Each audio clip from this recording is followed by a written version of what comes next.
عبده ورسوله اللهم صل وسلم على حبيبنا وشفيعنا وقدوتنا محمد إمام المتقين وقائد الدعاة المجاهدين وعلى آله وأصحابه ومن اهتدى بهديه واستنى بسنته إلى يوم الدين. قال رب اشرح لي صدري ويسر لي أمري واحلل عقدة من لساني يفقهوا قولي. اللهم افتح علينا فتوح العارفين وارزقنا فهم النبيين إلهام الملائكة المقربين في عافية برحمتك يا أرحم الراحمين. اللهم لا سهل إلا ما جعلته سهلا رب يسر ولا تعسر رب تمم بالخير ولا حول ولا قوة إلا بالله العلي العظيم. ثم أما بعد. Yang dimuliakan Tuan Pengurusi Al-Fadhil, Tuan Imam, pimpinan dan seluruh staf kepimpinan surau, terusnya para tetamu Ramadan, muslimin muslimat yang dirahmati Allah Subhanahu wa taala sekalian. Alhamdulillah, marilah sama-sama kita merafakkan setinggi-tinggi kesyukuran kita kepada Allah Subhanahu wa taala kerana dengan taufik serta hidayah Allah Subhanahu wa taala kita masih lagi diberi peluang oleh Allah Subhanahu wa taala sehingga sampai saat dan ketika ini kita dipanjangkan umur, diberi kesihatan dan kelapangan masa sehingga kita berada pada malam yang ke-berapa? Malam yang ke-6. Sekejap ya. Jadi alhamdulillah kita dah selesai 8 rakaat sunat tarawih kita. Jadi kita berehat sekejap, ambil nafas, sejuk udara yang penuh dengan keberkatan dalam bulan Ramadan ini. Jadi saya mohon maaf kerana pada malam ini tuan-tuan dengar suara saya ni bukan suara asal ni suara orang lain. Saya pinjam. Suara asal ada, tak ada. Allah Ta'ala cabut buat sementara. Itulah menggambarkan kita ni sebagai hamba Allah nak membuktikan kita ni lemah.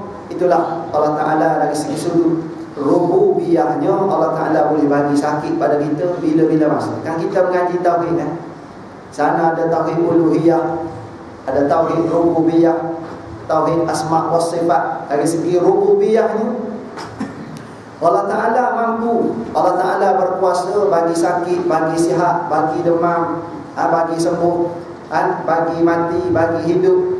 Apa saja Allah Ta'ala mampu. Maka bila mana Allah Ta'ala bagi sihat pada kita, bagi peluang kehidupan pada kita, lebih-lebih lagi sampai ke saat dan ketika ini, jangan lepaskan peluang untuk memastikan dari segi sudut uluhiyahnya. Tadi rububiyah, ini main tauhid malam ni Allah pasal demam. Dari segi sudut uluhiyahnya kita kena pastikan segala ketaatan kita, segala perhambaan kita kepada Allah Subhanahu wa taala jangan dikongsikan dengan perkara lain. Buatlah lillahi ta'ala. Ke solat fardu lillahi ta'ala, solat sunat tarawih lillahi ta'ala, baca Quran lillahi ta'ala. Jangan kongsi dengan perkara-perkara lain. Itu dari segi sudut uluhiyah. Panjang lebar cerita lain kali dalam kuliah bulanan. Nak cerita pada malam ni, kita ni hamba Allah, bukan hamba kepada Ramadan. Itu tajuk malam ni. Perkara ni disebut oleh para ulama terdahulu supaya kita susun kehidupan dalam bulan Ramadan. Jangan seolah-olah kita ni jadi hamba pada Ramadan. Sebab tu dinyatakan kun rabbaniyan wala takun ramadaniyan. Jadilah kamu hamba yang rabbani, hamba yang ibadahnya semata-mata kerana Allah, bukan terhenti pada bulan, bukan terhenti pada mana-mana hari, bukan terhenti pada mana-mana waktu yang tertentu. Kita buat kerana Allah Subhanahu wa taala, pasal kita diutuskan ni bukan kerana benda lain. Lain itu sampingan. wa ma khalaqtul jinna wal ins illa liya'budun. Tidak aku jadikan jin dan manusia kecuali untuk memperhambakan diri kepada. Maka dengan sebab itulah, bila mana Allah Ta'ala bagi peluang hidup dalam bulan Ramadan, udara yang penuh barakah dalam bulan Ramadan ini, maka pastikan kita ni jadi hamba yang Rabbani, hamba yang betul-betul memperhambakan diri pada Allah Subhanahu Wa Ta'ala, bukan hanya pada bulan Ramadan. Sebelum Ramadan kita dah hebat, masuk bulan Ramadan kita lagi hebat, dengan sebab tawarannya tak sama dengan bulan-bulan lain. Yang fardu naik taraf 70 kali ganda. Kita solat maghrib, solat isyak tadi, sekali kita solat 27 kali ganda berdasarkan hadis Nabi. Masuk bulan Ramadan 27 tadi dikali gandakan, bukan dengan satu lagi, bahkan dikali gandakan berapa? 70 kali ganda. Pernah jumpa pada bulan lain tak? Tak pernah jumpa pada bulan lain. Sebab tu para sahabat ridwanullahu alaihim ajma'in, bila mana masuk bulan Ramadan, terujunya mereka ni mula daripada Rejab, Syakban lagi. Bergembiranya kerana bulan yang akan tiba ni bulan yang hebat, bulan dilipat kali gandakan amal. Bila masuk je bulan Ramadan, mereka pulut habis-habisan. Mereka pulut habis-habisan dalam bentuk amal ibadat, ketaatan kepada Allah Ta'ala. Bukan terhenti dalam bab ibadah puasa saja, bahkan lebih daripada itu. Solat jemaah tak pernah tinggal di masjid 5 waktu sehari semalam. Ibadah-ibadah sunat. Sebelum ni solat sunat duha tak boleh istiqamah. Masuk di bulan Ramadan istiqamah solat sunat duha. Sebelum ni tak boleh bangun malam. Masuk bulan Ramadan kita istiqamah bangun malam. Walaupun sambil-sambil tengok bola lah, tak apalah, kebetulan. Silakan, tak ada masalah. Kalau sebelum ni kita lihat nak baca Quran, masuk bulan Ramadan dengan sebab nilai dan tawarannya hebat, jom kita baca Quran. Orang dulu sampai tahap tu. Kalau sebelum ni ringan, kalau sebelum ni berat tangan, menggigil tangan untuk menghulurkan sedekah, masuk bulan Ramadan sedikit tak rasa apa, banyak kita rasa lagi beruntung kita di akhirat dengan pandangan celik mata hati kita. Walaupun pada zahir habislah, tengok dengan mata kasar kita habis, tapi lihatlah dengan mata hati nilai-nilai yang hebat itu.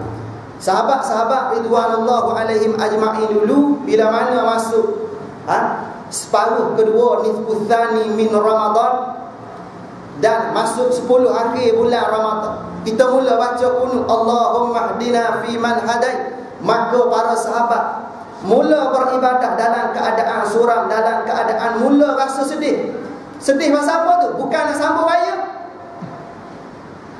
Sedih kerana mereka tahu bila mana masuk malam 16, 17 dan seterusnya, masuk 10 akhir Ramadan, mereka nampak satu gambaran. Apabila masuk malam-malam akhir 10 terakhir bulan Ramadan itu, mereka nampak Ramadan akan melabuhkan tirai. Apabila labuh tirai Ramadan, maka dengan sendiri kelebihan-kelebihan yang dijanjikan tadi akan disimpan semula oleh Allah Subhanahu Wa Ta'ala, kecuali dipanjangkan umur pada tahun hadapan. Mereka rasa terlalu sedih bila mana Ramadan duduk di penghujung. Kita, tapi bukan sini saya cerita ni, tempat lain. Sini bagus ni. Saya tahu. Sini bagus. Pasal orang dia sebelum ni saya bagi tahu orang dia jernih-jernih ni orang beriman belaka. Minta suara tak ada ni. Minta maaf. Kita minta macam mana? Kita minta supaya kita pun macam para sahabat dulu lah. Biar Ramadan tu tinggal kita dalam keadaan kita ni rasa macam tak cukup lagi ibadah itu. Walaupun kita dah buat tak pernah rasa cukup. Daripada awal Ramadan, tengah Ramadan, akhir Ramadan, kita buat lagi. Daripada satu malam ke satu malam, terbaik dan terus baik. Bila berada pada akhir Ramadan, kita rasa seolah-olah Ramadan ini Ramadan terakhir bagi kita. Ni contoh hamba yang Rabbani. Dan berakhirnya Ramadan dalam keadaan mana? Kita nak seolah-olah kita berakhir dengan Ramadan, walaupun kita bertemu dengan satu Syawal, hari yang gembira. Biarlah Ramadan kita gembira dalam keadaan meyakini segala apa yang kita buat dengan kepuasan hati kita, dengan penuh keikhlasan hati kita. Kita dah buat terbaik dari segi mohon keampunan, dari segi amal ibadat, dari segi sedekah, semua sekali yang terbaik kita buat. Kalau boleh akhir Ramadan, maka seolah-olah kita bersih kayaumin waladatku ummuk, seolah-olah kita baru dilahirkan oleh mak kita. Itu misi Ramadan, la'allakum tattaqun. Habis selesai Ramadan, kita nak kita bersih seolah-olah baru lahir. Itu baru Rabbani. Seolah-olah macam tu bersih fitrah. Sebab tu kita sambut hari raya fitrah. Maksud apa? Maksud bersih. Bersih, kembali kita bersih. Kalau sebelum Ramadan kita banyak lagi daki-daki, kotoran-kotoran dosa dan maksiat, masuk bulan Ramadan kita seolah-olah rendam dalam Clorox, kita rendam dalam sabun pencuci. Selesai Ramadan, kita balik dalam keadaan suci bersih, kayaumin waladathu ummuk, seolah-olah kita baru dilahirkan oleh mak ayah kita. Sehingga apa yang kita buat dalam bulan Ramadan kita boleh teruskan selepas Ramadan. Ini tanda bersih. Walaupun tawaran tak sehebat dalam bulan Ramadan, tetapi kita terus bersemangat, kekal dengan istiqamah solat sunat duha walaupun Ramadan telah berlalu, kekal jadi jemaah masjid walaupun Ramadan telah berlalu, cuma tak ada sunat tarawih. Teruskan juga. Pasal apa? Ni tanda berjayanya kita berada di dalam bulan Ramadan sebagai hamba yang Rabbani. Tu yang Rabbani. Manakala wala takun Ramadaniyan, dan jangan kamu jadi hamba kepada Ramadan semata-mata. Kita hanya hebat dalam bulan Ramadan. Sebelum Ramadan kita tak ada. Sebelum Ramadan kita malah berat nak baca Al-Quran. Lidah kita kaku untuk baca Quran. Tangan kita menggigil masuk tabung masjid. Bila masuk Ramadan, ingat, habis Ramadan menggigil balik, masuk tabung masjid, masuk tabung surau. Tersilap masuk, rasa menyesal pergi surau. Tapi bukan sini, tempat lain. Ini bagus ni, insyaAllah. Ni hamba Ramadan. Dia hanya tumpu dalam bulan Ramadan, puluh habis-habisan. Lepas tu dia ada 3 kategori. Hak yang jadi hamba Ramadan, ada satu golongan dia jadi hamba kepada 10 pertama Ramadan. Penuh masjid surau 10 pertama Ramadan, semangat habis-habis. Habis 10 yang pertama, masuk 10 kedua, lagu raya bunyi. Lagu raya bunyi, mula muslimah dengan cara muslimah teringat kuih raya tak tepah lagi, tak buat lagi lasih, tak jahit lagi, baju raya anak tak pergi shopping lagi. Lalas sekali tinggal. Tinggal apa? Tak berlaku sini, tempat lain. Tinggal kemungkinan 2/3. Itu 10 pertama. Lepas tu ada lagi jenis 10 kedua. Jenis dia dapat dia boleh bertahan hanya 10 pertama, lepas tu 10 kedua. Lepas tu tak boleh tahan. Pasal bunyi lagu raya, lepas tu bunyi mercun pula. Dah sinonim dalam masyarakat kita dekat nak raya ni, masyarakat kita mula bakal mercun. Tradisi bukan dalam agama kita jadikan satu pengamalan pada hari ini. Yang rosak masyarakat kita hari ini, kadang-kadang dalam agama lain kita tiba-tiba masuk dalam agama kita. Rosak kita hari ini. Lala sekali dah kita tak datang terawih, kita rosakkan terawih orang pula. Dengan bakar mercun di tepi masjid, di tepi surau. Tapi tahun ni tak berlaku kot. InsyaAllah macam tu. Saya kuliah malam tadi di Balai Islam Pandang Indah. Orang dia besar dah. Orang dia penuh masjid surau ni, penuh. Tapi masa imam pimpin solat, daripada awal sampai akhir, anak-anak kita bakar mercun. Relax je. Tak ada masalah. Tapi itulah senario, kemungkinan terlalu gembira, kemungkinan teruja sangat, wallahu subhanahu wa ta'ala a'lam. Tapi tradisi ni sepatutnya tak ada dah dalam masyarakat kita sebenarnya. Kena buat. Ni peranan siapa? Peranan ayah ibu masing-masing lah. Pasal anak kita. Hak ahli jawatan kuasa masjid tu satu bab, tapi hak paling dekat dengan anak siapa? Mak ayah kena mainkan peranan supaya jangan, kalau kita tak nak beribadah, jangan sampai kita ganggu, jangan ganggu orang. Sebab tu kalau kita ni tak boleh jadi Sayyidina Abu Bakar, tak boleh jadi Sayyidina Umar, Sayyidina Uthman, Sayyidina Ali, jangan jadi Abu Jahal. Jangan jadi Abu Lahab, sudahlah. Jadilah sahabat-sahabat hak lain. Walaupun tak boleh jadi sahabat dalam Khulafaur Rasyidin yang 4 tu, tak apa, ambillah hak sesuai dengan kemampuan kita. Tak apa, biar. Hamba Ramadan hanya tumpu dalam bulan Ramadan. Habis selesai Ramadan, habis juga. Tak baca Quran lagi, tak berjemaah di masjid lagi, tak minat bersedekah lagi, semua dah habis. Bila pula timbul balik? Ramadan tahun depan. Inilah hamba kepada Ramadan. Hamba Ramadan macam ni. Seolah-olah buku catatan amalan tu habis bulan Ramadan, Allah Ta'ala tutup dah, simpan. Bila pula buka? Tahun depan seolah-olah. Ini bagi hamba Ramadan. Moga-moga kita bukan jadi hamba Ramadan. Kita ni biarlah jadi hamba Allah Subhanahu wa Ta'ala yang sejati. Maka dengan sebab tu, bila mana kita nak jadi hamba Allah yang sejati, yang betul-betul memperhambakan diri kepada Allah, dalam masalah puasa saya nak sentuh. Sempat tak sempat Allah alam, bunyi baru je. Dah bunyi dah. Tapi jauh tu bukan kita sini, tu kampus pula. Kita nak macam mana? Kita ambillah nasihat para alim ulama dalam masalah puasa. Bila mana kita berpuasa sebagai nak zahirkan tanda penghambaan diri kita pada Allah, kata Al-Imam Hujjatul Islam Abu Hamid Al-Ghazali di dalam kitab Bidayatul Hidayah, katanya jangan pernah kamu rasa memadai, rasa cukup puasa kamu dengan cara kamu tinggal makan, tinggal minum dan tinggal melakukan jima ataupun perkara-perkara membatalkan puasa di siang hari bulan Ramadan, daripada terbit fajar sampai terbenam matahari.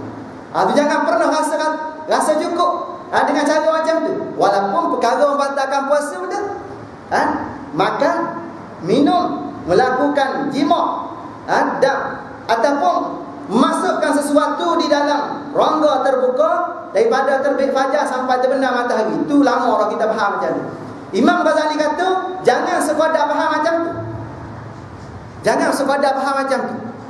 Bagi hamba yang betul-betul Rabbani, dia kena faham lebih sikit. Kena faham lebih sikit daripada hak biasa kita faham. Hak tu fahaman tahun-tahun lepas, tu fahaman jahiliah dulu. Lama tu punya fahaman, kita kena tukar sikit. Bila mana kita dah mampu menghidupkan surau, bila mana kita mampu menghidupkan masjid kita dengan kuliah-kuliah, pejabat-pejabat kita dengan pesanan-pesanan ringkas dalam bentuk tazkirah, maka kita kena buat lebih sikit. Pasal ilmu kita dah mula bertambah. Sebab itu kata Imam Ghazali, kita kena faham lebih sikit. Kerana apa? Kerana puasa ni bukan sekadar puasa zahir, puasa batin juga kena puasa. Walaupun dia tidak ada kaitan dengan perkara membatalkan puasa, dia tak batal puasa. Yang batal puasa yang saya sebut tadi. Tapi hak kita kena jaga juga ni. Walaupun tak batal puasa, kita kena jaga juga. Mana dia? Kata Imam Ghazali, jaga puasa juga seluruh anggota daripada terlibat dengan bentuk-bentuk larangan dan maksiat kepada Allah Subhanahu wa Ta'ala. Jaga. Kerana apa? Kerana khawatir, kerana takut sebenarnya. Kerana takut macam mana? Takut-takut selesai habis Ramadan, tengok-tengok kosong kita. Jadi macam mana? Jadi seperti mana hadis yang dinyatakan oleh Nabi. Nabi kata, kamil sa'im laisa lahu min siyamihi illa al-ju' wal 'atash. Nabi ingatkan kita, ramai sungguh orang yang berpuasa. Betul tak ramai? Ramai. Betapa ramai orang berpuasa. Memang orang yang tak sembahyang masuk bulan Ramadan puasa tak? Puasa. Hak dedah aurat masuk bulan Ramadan puasa. Hak duduk hak duduk beratus spot tu masuk Ramadan puasa tak? Puasa. Puasa semua. Semua puasa.